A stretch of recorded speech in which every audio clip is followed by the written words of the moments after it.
পানীদিহিং চৰাই অভয়াৰণ্য তলত কোনখন জিলাত অৱস্থিত?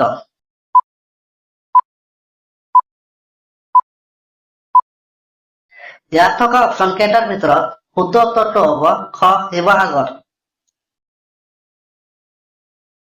ফুলপুৰি বিদ্ৰোহ কোন বছৰত সংঘটিত হৈছিল?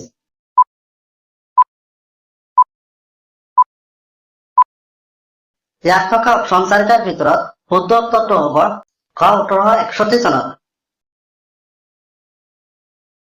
ভূপেন হাজৰিকাক কেতিয়া দাদা চাহাব ফাল্কে বঁটাৰে সন্মানিত কৰা হৈছিল?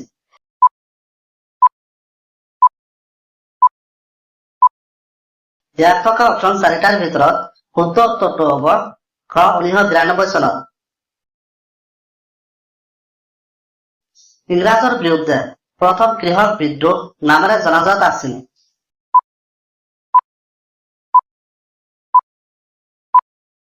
ইয়াত থকা অপচন চাৰিটাৰ ভিতৰত শুদ্ধ উত্তৰটো হ'ব ক ফুলগুৰি ধাবা। কোন বছৰত অসমৰ ৰাজধানী শিলচৰৰ পৰা দিছপুৰলৈ স্থানান্তৰিত কৰা হৈছিল?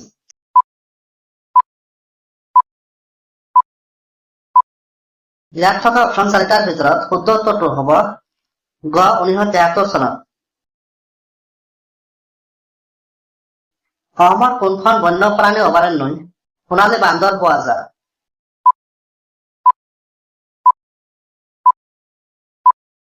ইয়াত থকা অপচন চাৰিটাৰ ভিতৰত শুদ্ধ উত্তৰটো হ'ব ঘ চক্ৰশিলা। অসমৰ মুঠ সংসদীয় সমষ্টিৰ সংখ্যা কিমান?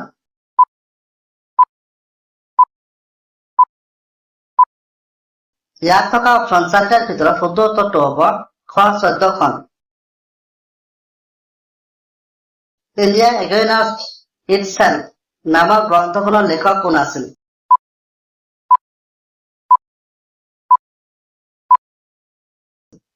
ইয়াত থকা অপচন চাৰিটাৰ ভিতৰত শুদ্ধ উত্তৰটো হ'ব ডাক্তৰ সঞ্জীৱ বৰুৱা।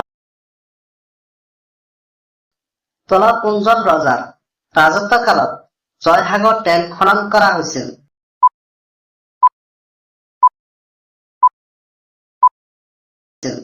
ইয়াত থকা অপচন চাৰিটাৰ ভিতৰত শুদ্ধ উত্তৰটো হ'ব খ ৰুদ্ৰসিংহ। নৰনাৰায়ণ সেতুখনে পঞ্চৰত্ন চহৰখনক কোনখন চহৰৰ সৈতে সংযোগ কৰে?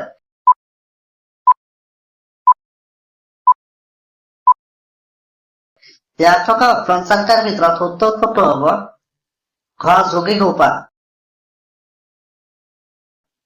গুৱাহাটী বিশ্ববিদ্যালয়ৰ প্ৰথম উপাচাৰ্য কোন আছিল?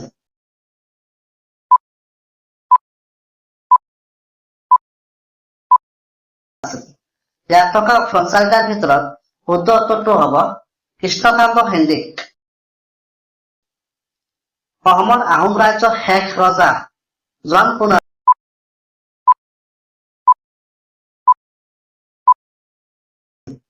ইয়াত থকা অপচন চাৰিটাৰ ভিতৰত শুদ্ধ উত্তৰটো হ'ব গ পুৰন্দৰ সিংহ। প্ৰাচীন কালত অসমক কি নামেৰে জনাজাত আছিল?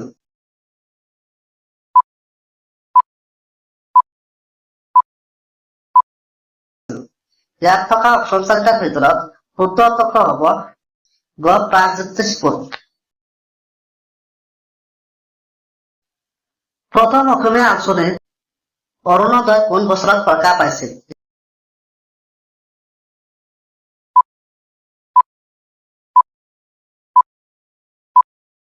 ইয়াত থকা অপচন চাৰিটাৰ ভিতৰত শুদ্ধ উত্তৰটো হ'ব ঘ 1846 চনত। ক্ৰীড়া দিৱস কেতিয়া উদযাপন কৰা হয়?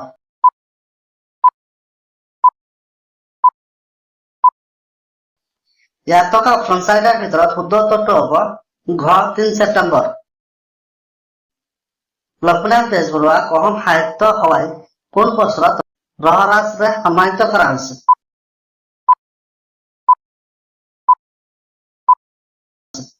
ইয়াত থকা অপচন চাৰিটাৰ ভিতৰত শুদ্ধ উত্তৰটো হ'ব ক 1931 চনত।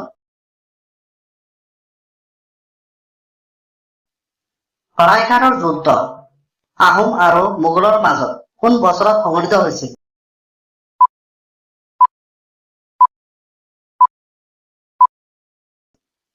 ইয়াত থকা অপচন চাৰিটাৰ ভিতৰত শুদ্ধ উত্তৰটো হ'ব 1671 চনত। জ্ঞানপীঠ বঁটা লাভ কৰা প্ৰথম অসমীয়াজন কোন আছিল? ইয়াত থকা অপচন চাৰিটাৰ ভিতৰত শুদ্ধ উত্তৰটো হ'ব খ বীৰেন্দ্ৰ কুমাৰ ভট্টাচাৰ্য। কোন ৰজাৰ ৰাজত্বৰ কালত হিউৱেন চাঙে অসম ভ্ৰমণ কৰিছিল?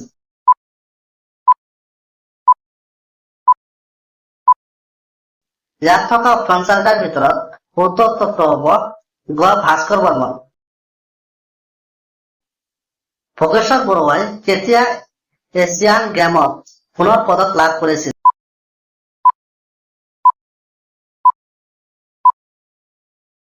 ইয়াত থকা অপচন চাৰিটাৰ ভিতৰত শুদ্ধ উত্তৰটো হ'ব খ 1966 চনত। কাৰ দিনত গোহাঁই কমল আলি পথটো নিৰ্মাণ কৰা হৈছিল?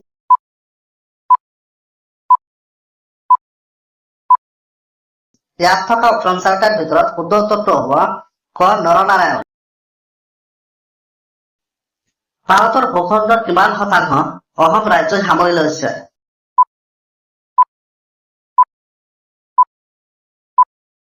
ইয়াত থকা অপচন চাৰিটাৰ ভিতৰত শুদ্ধ উত্তৰটো হৈছে গ 2.39 শতাংশ।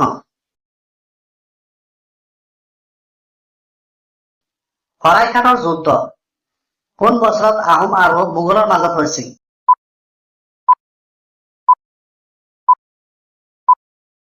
ইয়াত থকা অপচন চাৰিটাৰ ভিতৰত শুদ্ধ উত্তৰটো হ'ব ক 1671 চনত। কেতিয়া চুকাফাই চৰাইদেউত আহোম ৰাজ্য প্ৰতিষ্ঠা কৰিছিল?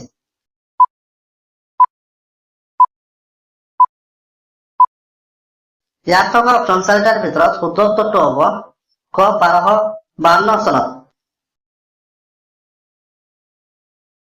কাৰ দিনত শিৱদৌল নিৰ্মাণ কৰা হৈছিল?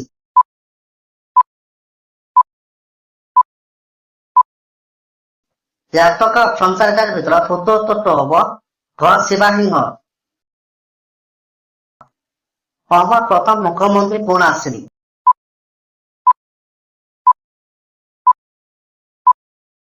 ইয়াত থকা অপচন চাৰিটাৰ ভিতৰত শুদ্ধ উত্তৰটো হ'ব গ গোপীনাথ বৰদলৈ।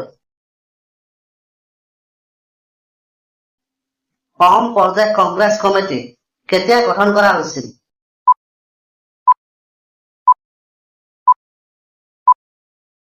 ইয়াত থকা অপচন চাৰিটাৰ ভিতৰত শুদ্ধ উত্তৰটো হ'ব ক 1921 চনত। ৰংঘৰ কাৰ দিনত নিৰ্মাণ কৰা হৈছিল?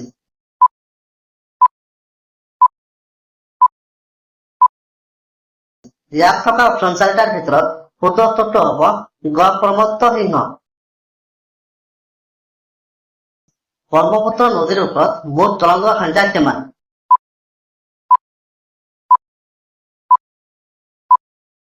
ইয়াত থকা অপচন চাৰিটাৰ ভিতৰত শুদ্ধ উত্তৰটো হ'ব খ 4খন।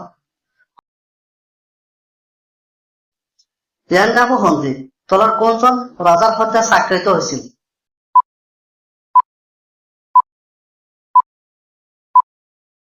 ইয়াত থকা অপচন চাৰিটাৰ ভিতৰত শুদ্ধ উত্তৰটো হ'ব খ বাৰ্মা ৰজা।